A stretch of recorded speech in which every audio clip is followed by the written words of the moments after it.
أعوذ بالله من الشيطان الرجيم بسم الله الرحمن الرحيم سبحان الذي أسرى بعبده ليلا من المسجد الحرام إلى المسجد الأقصى الذي باركنا حوله لنريه من آياتنا إنه هو السميع البصير صدق الله العظيم وصدق رسوله النبي الأمين الكريم ونحن على ذلك لمن الشاهدين والشاكرين والحمد لله رب العالمین۔ جس طریقے سے میں آپ حضرات کو درود مبارکہ پڑھاؤں، میرے ساتھ مل کر عشق و مستی میں ڈوب کر بآواز بلند پڑھے۔ الصلاۃ والسلام علیک یا رسول اللہ، الصلاۃ والسلام علیک یا حبیب اللہ، الصلاۃ والسلام علیک یا نبی اللہ، وعلى آلك وأصحابك يا نور الله صلی اللہ تعالی علیہ وسلم۔ پیارے آقا صلی اللہ علیہ وسلم کے پیارے دیوانوں، عزیز بچوں، ہم یہاں جمع ہوئے ہیں شب معراج کی محفل سجانے کے لیے، آقا علیہ السلام کا کچھ ذکر کرنے کے لیے۔ میرے پیارے آقا صلی اللہ علیہ وسلم کے پیارے دیوانوں، یہ رات بڑی برکت والی رات ہے، بڑی عظمت والی رات ہے۔ میرے پیارے آقا صلی اللہ علیہ وسلم کے پیارے دیوانوں، اللہ کے رسول صلی اللہ علیہ وسلم اپنی امت سے بے تحاشا محبت کیا کرتے، بے پناہ محبت کرتے۔ بعض روایتوں میں آیا کہ اس رات کو اللہ رب العزت نے اپنے جو محبوب کو اپنی معراج عطا فرمائی۔ در حقیقت معاملہ یہ ہوا کہ اللہ کے رسول صلی اللہ علیہ وسلم نے اس دن دعوت و تبلیغ کا کام کیا، لوگوں تک دین کی دعوت پہنچائی۔ آج تو ہم مسلمانوں کو ہی دعوت دیتے ہیں نا، تب بھی ہمارے پاس وقت نہیں ہوتا ہے، ہم وقت نہیں نکالتے، بلانے پر آتے نہیں ہیں۔ آج مجمع جمع کر لینا، لوگوں کو دعوت دینا، لوگوں کے گھر جا کر کے دعوت پہنچانا بڑا آسان کام ہے، بہت مشکل کام نہیں ہے۔ یہ اس وقت کی بات ہے کہ جب ہر طرف کفر ہی کفر تھا،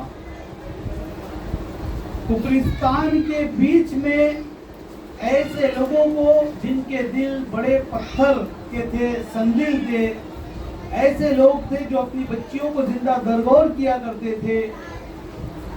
آپ سوچیں کہ کیسے سنگدل لوگ ہوں گے وہ، کہ اگر والد کا انتقال ہو جائے تو ماں پر جو ہے وہی بیٹا اللہ اکبر قبضہ جما لیتا، وہ اس کی بادی بن جاتی۔ کتنے سنگدل لوگ، ان کے بیچ ان کو دعوت، حق کی دعوت پہنچانا یہ کوئی معمولی کام نہیں ہے۔ اللہ کے رسول صلی اللہ علیہ وسلم نے اس روز جب دعوت دی تو اس دن کوئی بھی ایمان نہیں لایا۔ آقا علیہ السلام بڑے غمگین ہوئے کہ آج کوئی ایمان نہیں لایا۔ بعض روایتوں میں آتا ہے کہ طائف کی سرزمین پر آپ پہنچے تو وہاں کے جو قبیلے کے سردار تھے ان لوگوں نے کچھ شریر نوجوانوں کو آپ کے پیچھے لگا دیا، انہوں نے آپ کے راستے میں کانٹے پھینکے، کسی نے پتھر مارا، یعنی بڑی دشواریاں ہوئی، کوئی ایمان نہیں لایا۔ آقا علیہ السلام بڑے غمگین ہوئے۔ اللہ رب العزت اپنے محبوب کو غمگین دیکھنا پسند نہیں کرتا، تو اللہ رب العزت نے کیا فرمایا کہ جبرائیل جاؤ اور میرے محبوب کو میرے معراج کے لیے لے آؤ۔ ایک تو یہ مقصد، دوسرا یہ کہ تمام انبیاء علیہ السلام نے اور غور سے سنیے گا کیونکہ یہ آپ لوگوں کے لیے علمی معلومات ہوگی. تمام جو انبیاء علیہ الصلوۃ والتسلیم ہے ان لوگوں کی ارواح سے رب قدیر نے یہ عہد لیا تھا, یہ وعدہ لیا تھا کہ اگر تمہارے بیچ میرا محبوب مبعوث ہو تو کیا تم میرے محبوب کی اقتدا کرو گے, کیا تم میرے محبوب کی پیروی کرو گے؟ تو سبھی نے کہا تھا ہاں ہم ضرور تیرے محبوب کی پیروی کریں گے, تیرے محبوب کی اقتدا کریں گے. اب ان کو یہ موقع میسر نہیں آیا تو شب معراج کی رات مسجد اقصیٰ میں آقا علیہ السلام کی امامت میں سبھی کو مقتدی بنا کر کے اس کو بھی جو ہے پورا کر دیا گیا. میرے پیارے آقا صلی اللہ علیہ وسلم کے پیارے دیوانوں, اور ایک منشا یہ کہ آپ دیکھو جو نبی جس دور میں آتا ہے نا تو ویسے معجزے لے کر آتا ہے. ہر دور میں جب جب نبی آئے ہیں تو جیسے حالات تھے اس حالات کے حساب سے رب قدیر نے نبی کو مبعوث فرمایا. کہیں پر موسیٰ علیہ السلام کو بھیج کر ان کے عصا کے ذریعے جادوگری کا دور تھا, تو اس معجزے کو جو ان کے بیچ میں جو ہے رب قدیر نے موسیٰ علیہ السلام کو دے کر کے بھیجا کہ آپ کا عصا زمین پر ڈالتے ہی جو اژدہا بن کر دوڑنے لگتا, آپ اپنا ہاتھ جو ہے وہ بغل میں ڈالتے پھر باہر نکالتے تو روشن ہو جاتا. یعنی جادوگری کا دور تھا. تو ان لوگوں کے بیچ میں ایسا معجزہ دیا گیا کہ ان کے سارے جادو اس کے آگے ہیچ ہو گئے, اس لیے کہ معجزے کے آگے جادو کام نہیں کرتا. اس کے بعد تھوڑا سا اور آگے آئے عیسیٰ علیہ السلام. یہ طب کا دور تھا, ہے نا, ڈاکٹروں کا دور تھا. کس کا دور تھا؟ ڈاکٹروں کا دور تھا. اللہ رب العزت نے حضرت عیسیٰ علیہ السلام کو وہ معجزہ دے کر جو ہے مبعوث فرمایا کہ آپ کسی پیدائشی نابینا, ہے نا, پیدائشی. اب دیکھو آج بھی اگر اندھوں کو آنکھ دی جاتی ہے نا تو پیدائشی ہوگا تو اس کا علاج ان کے پاس نہیں ہے, لیکن رب قدیر نے ایسا معجزہ عطا فرمایا کہ پیدائشی جو نابینا ہوتا اس کی آنکھ پر پیشانی پر ہاتھ پھیرتے تو بینا ہو جاتا, اندھا آدمی جو ہے وہ آنکھ والا ہو جاتا.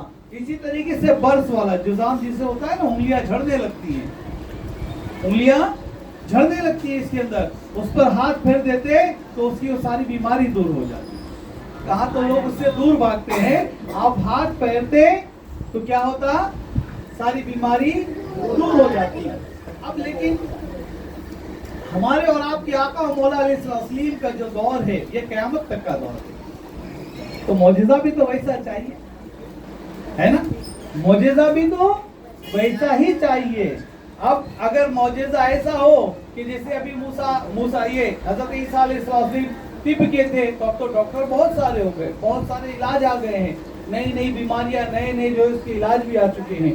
لیکن اب ایسا معجزہ چاہیے جس کی توڑ ان کے پاس قیامت تک موجود نہ ہو. تو رب قدیر نے ایسا معجزہ دے دیا کہ آقا علیہ السلام کو کئی لاکھوں میل دور, ہے نا, لامکان میں بلا کر, جہاں کوئی نہیں جا سکتا, کسی کی طاقت نہیں ہے وہاں تک جانے کی. اور گئے بھی کیسے, ایک آن میں گئے اور آ بھی گئے, ہے نا, ایک آن میں گئے اور آ بھی گئے. اس لیے کہ آقا علیہ السلام ہے نا, علماء فرماتے ہیں کہ جان ہے دنیا کی, عالم کی جان ہے.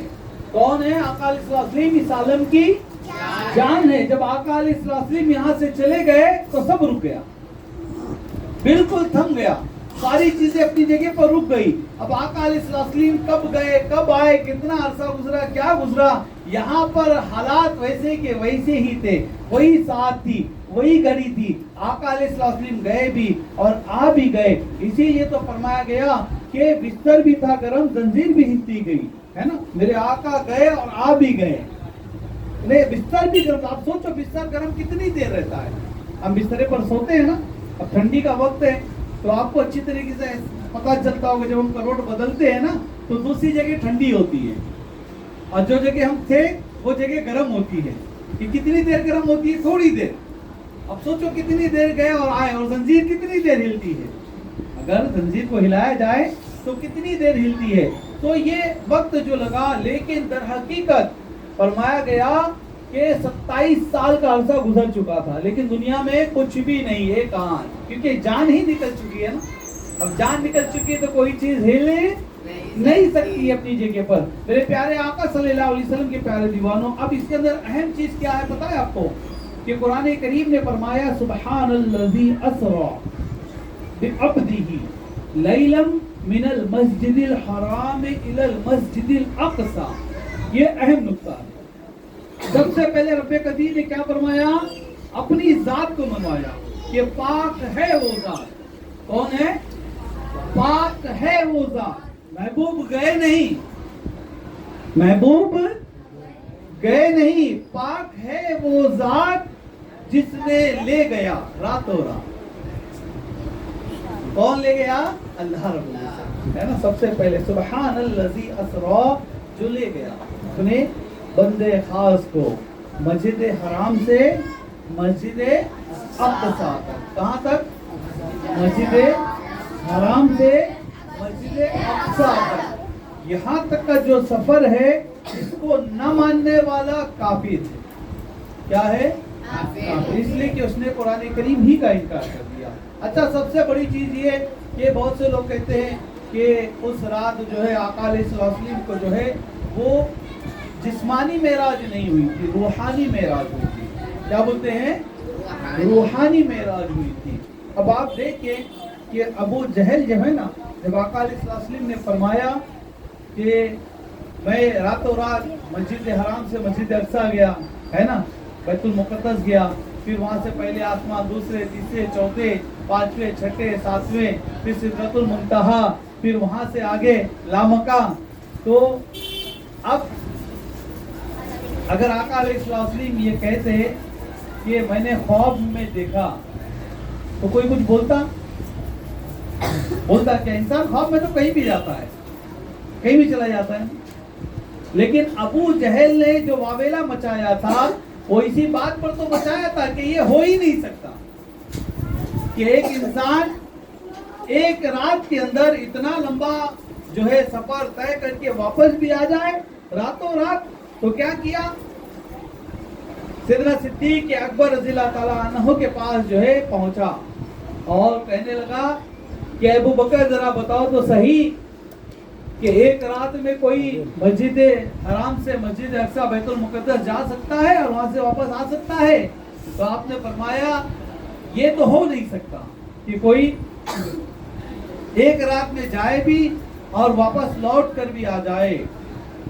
تب اس نے کہا کہ تمہارے جو ہے دوست محمد صلی اللہ علیہ وسلم انہوں نے اعلان کیا ہے کہ راتوں رات مسجد اقصی سے مسجد حرام بیت المقدس گئے بھی اور واپس بھی آ گئے.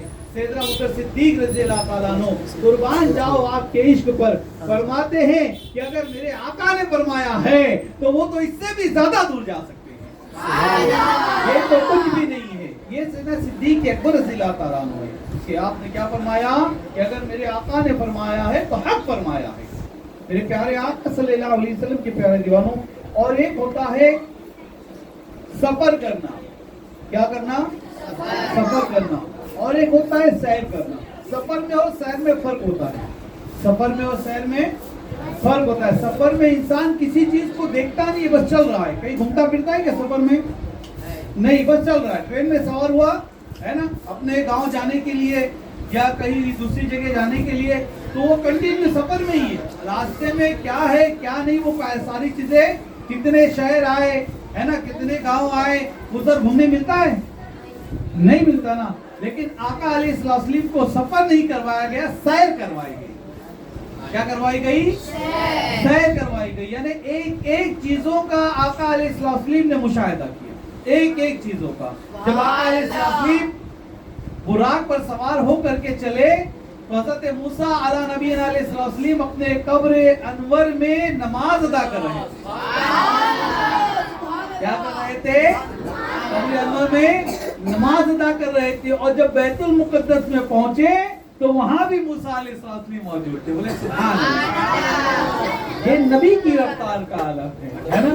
کہ ایک وقت میں قبر میں بھی ہے اور ایک وقت میں بیت المقدس میں بھی ہے۔ میرے پیارے آقا صلی اللہ علیہ وسلم کے پیارے دیوانوں، اب دیکھیں کہ اللہ کے رسول صلی اللہ علیہ وسلم اپنے امتی سے اتنی محبت کرتے کہ جب آقا علیہ السلام کے قرب خاص میں پہنچے نا، قرب خاص میں پہنچے، دیکھیں یہاں پر علماء نے الگ الگ نقطے بیان کیے، الگ الگ چیزیں بیان کی ہے۔ یہاں پر ایک عاشق رسول جو ہے نا، وہ بڑے عشقی انداز میں کہتا ہے کہ رب قدیر نے جب جو ہے فرمایا کہ میرے محبوب میرے لیے کیا لائے ہو۔ انسان سفر پہ جاتا ہے نا، تو جب لوٹ کر آتا ہے تو گھر والے انتظار کرتے یا نہیں کرتے ہیں نا، محبوب میرے لیے کیا لائے ہو۔ تو بہت سے لوگوں نے جو ہے وہ یہ بھی کہا ہے التحیات للہ والصلوات والطیبات، کہ اللہ میری عبادت ہے نا، جانی مالی بدنی یہ سب تیرے لیے ہے۔ لیکن عاشق رسول کہتے ہیں کہ آقا علیہ السلام نے عرض کیا مولا میں وہ لایا ہوں جو تیرے پاس نہیں ہے، اللہ رب العزت کے پاس کیا نہیں ہے یار، ہے نا؟ کیا عرض کرتے ہیں مولا میں وہ لایا ہوں جو تیرے پاس نہیں ہے۔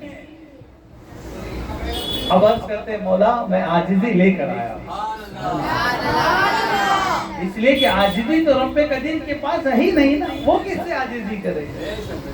وہ تو حکم الحاکمین ہے، وہ تو حکم دینے والا ہے، اس کے پاس کون سی عاجزی؟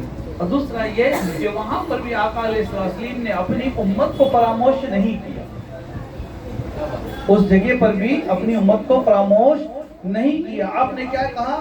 التحیات للہ والصلوات والطیبات، رب قدیر فرماتا ہے السلام علیکہ ایھا النبی ورحمۃ اللہ وبرکاتہ۔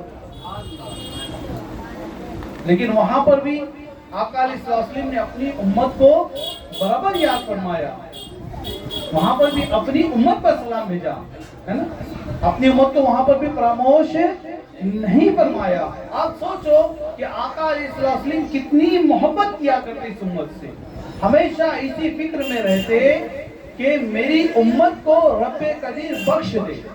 اب وہاں سے آقا علیہ السلام جب پلٹے نا، تو آقا علیہ السلام نے 50 وقت کی نماز لے کر کے آئے۔ کتنے وقت کی؟ 50 وقت کی نماز لے کر چلے۔ اب دیکھیں آپ کہ آئے موسیٰ علیہ السلام نے عرض کی یا رسول اللہ صلی اللہ علیہ وسلم آپ کی امت کہ 50 پڑھ نہیں سکتی، آپ جائیں اور کم کرا کرائیں۔ کیا میرے آقا علیہ السلام یہ نہیں جانتے تھے؟ جانتے تھے نا، یہ جانا یہ آنا، یہ جانا یہ آنا، ہے نا، 9 مرتبہ جانا پھر آنا۔ در حقیقت عاشق رسول فرماتے ہیں کہ اس جانے آنے میں رب قدیر کی حکمت یہ تھی کہ رب قدیر چاہتا تھا کہ میرا محبوب بار بار آئے اور میں بار بار اس کو دیکھتا تو جاتا آتا رہے۔ اور دوسرا یہ کہ فرمایا گیا کہ موسیٰ علیہ السلام نے جو تمنا کی تھی نا کہ اللہ میں تجھے دیکھنا چاہتا ہوں، ہے نا، میں تجھے دیکھنا چاہتا ہوں، تو کیا فرمایا گیا تھا؟ لن ترانی، کہ موسیٰ تم مجھے نہیں دیکھ سکتے۔ تو آج کے دن آقا علیہ السلام کا جانا رب قدیر کو دیکھ کر آنا، اور موسیٰ علیہ السلام رب کے جلووں کو آقا علیہ السلام کے چہرے میں دیکھ رہے ہیں، بار بار جانا بار بار آنا، یہ آقا علیہ السلام کا دیدار کرنا۔ میرے پیارے آقا صلی اللہ علیہ وسلم کے پیارے نام 50 کو کتنی کی گئی؟ 5۔ کتنی کی گئی؟ 5۔ موسیٰ علیہ السلام عرض کرتے ہیں یا رسول اللہ صلی اللہ علیہ وسلم یہ 5 بھی آپ کی امت نہیں پڑھ پائے گی، 5 بھی نہیں پڑھ پائے گی، آپ جائیں اور اسے کم کرا کر آئے۔ آقا علیہ السلام فرماتے ہیں موسیٰ اب مجھے اپنے رب کی حضور اس سے کم کرانے کے لیے جو ہے وہ حیا آتی ہے۔ اب سوچیں کہ 5 وقت کی نماز ہمیں عطا کی گئی، کتنے وقت کی؟ 5۔ شب معراج ہم مناتے ہیں، یقیناً منانا چاہیے، لیکن اس کی حقیقت کیا ہے؟ ایک تو یہ کہ دعوت و تبلیغ کا کام، لوگوں تک دین کا پیغام پہنچانا، اللہ اور اس کے رسول صلی اللہ علیہ وسلم کا فرمان پہنچانا۔ اس رات کا ایک مقصد یہ سمجھو اچھی طریقے سے. ایک مقصد یہ کہ آقا علیہ السلام نے دعوت دی ہے نا, لوگوں نے اسلام قبول نہ کیا اس دن. آقا علیہ السلام غمگین ہوئے تو رب قدیر نے فوراً جبرائیل امین کو بھیج دیا. یہ انعام ہے. دیکھیے آپ کہ آج ہمیں بھی موقع عطا فرمایا گیا کہ ہم بھی لوگوں تک دین کی دعوت پہنچائیں, لوگوں کو جو اللہ اور اس کے رسول صلی اللہ علیہ وسلم کے فرمان جو ہے وہ سنائیں, ان کو دین کی طرف راغب کرے. ایک مقصد یہ. دوسرا یہ کہ نماز. دوسری چیز کیا ہے؟ یہ رات ہمیں کس چیز کی یاد دلاتی ہے؟ بولو, کس چیز کی؟ نماز. برتھ ڈے مناتے ہو؟ ہاں, جھوٹ نہیں بولو, مناتے ہو نا؟ مناتے ہو نا؟ مناتے ہو نہیں مناتے ہو؟ تو آج کس کا برتھ ڈے ہوگا؟ نماز عطا کی گئی نا, نماز عطا کی گئی نا, ہے نا, نماز عطا کی گئی نا. تو ساری چیزیں تو ہم یاد رکھتے ہیں, نماز بھی یاد رکھا کہ یہ رات ہمیں نماز عطا فرمائی گئی ہے نا. تو اس رات کو ہم کو زیادہ سے زیادہ کیا کرنا ہے؟ نمازیں پڑھنی ہے, نمازیں ادا کرنی ہے. میرے پیارے آقا صلی اللہ علیہ وسلم کے پیارے دیوانوں, یقیناً ہم عاشق رسول ہیں, اس میں کوئی شک نہیں ہے, کوئی شک نہیں ہے. ہم اللہ کے رسول صلی اللہ علیہ وسلم سے محبت کرتے ہیں, لیکن محبت کو ظاہر کرنے کے لیے عمل بھی تو کرنا پڑے گا. عمل بھی تو ضروری ہے نا. صرف زبان سے بولنے سے تو کام نہیں چلے گا. تو اس کے لیے ہم کو کیا کرنا ہوگا؟ نماز کی پابندی کرنی ہوگی. اب آپ دیکھیں یہاں کچھ بچے اسکول بھی جاتے ہیں, جاتے ہیں نہیں جاتے ہیں؟ برابر پابندی سے اٹھتے ہیں صبح صبح, اٹھتے کیا نہیں اٹھتے؟ جن کی کلاس صبح کی ہے اٹھتے ہیں نا. اچھا یہ بتاؤ, اگر تاخیر سے پہنچتے ہیں تو کیا ہوتا ہے؟ کیا ہوتا ہے؟ ہاں, اندر نہیں لیتے, اور کبھی کبھی پنشمنٹ بھی دے کر لیتے ہیں, ہے نا, کبھی کبھی پنشمنٹ بھی دیتے ہیں نا. اندر نہیں لیے تو اس سے کیا ہوگا؟ جب سالانہ رزلٹ آئے گا تو اس میں تمہارے مارکس کٹیں گے. برابر ایسا ہی ہوتا ہے نا. اگر اس وقت پنشمنٹ نہیں دیا گیا, صرف واپس بھیج دیا گیا, تو کیا ہوگا؟ پھر سالانہ جو رزلٹ ہوگا اس میں تمہارے مارکس کاٹ دیے جائیں گے. اب آپ بتاؤ کہ دنیاوی علم حاصل کرنے جا رہے ہو, وقت کی پابندی ہے, نہیں جاؤ گے پنشمنٹ دیا جاتا ہے, مارکس کاٹ دیا جاتا ہے. اللہ رب العزت نے ہم پر نماز پنجگانہ فرض کی, اگر ہم وہ نہ پڑھے تو پنشمنٹ ملے گا, سزا ملے گی. بے نمازی کے لیے فرمایا گیا کہ دنیا میں بھی ذلیل ہوگا اور آخرت میں بھی ذلیل ہوگا.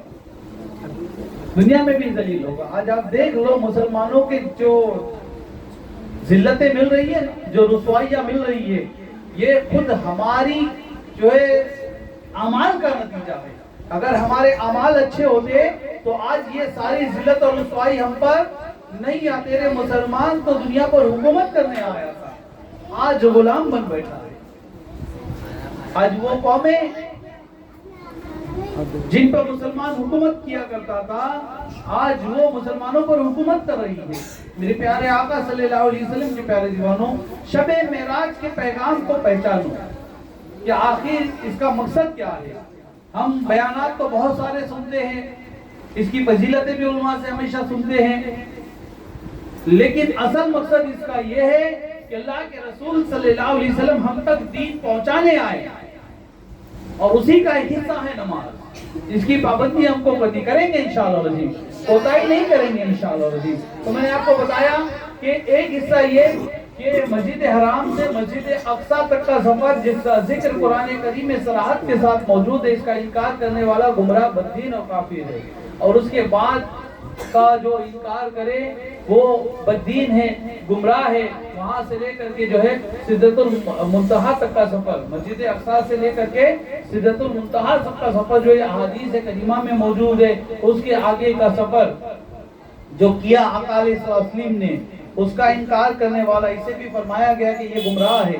تو ایسے لوگوں سے بچیں. اور سب سے پہلی بات تو یہ ہے کہ ان ساری باتوں کے لیے ہم کو کسی سے بحث کرنے کی ضرورت نہیں ہے. کوئی اگر بحث کرے تو اس کو سیدھا کیا کرو, حوالہ کرو, بھائی میں عالم نہیں ہوں, ہمارے عالم کے پاس چلو.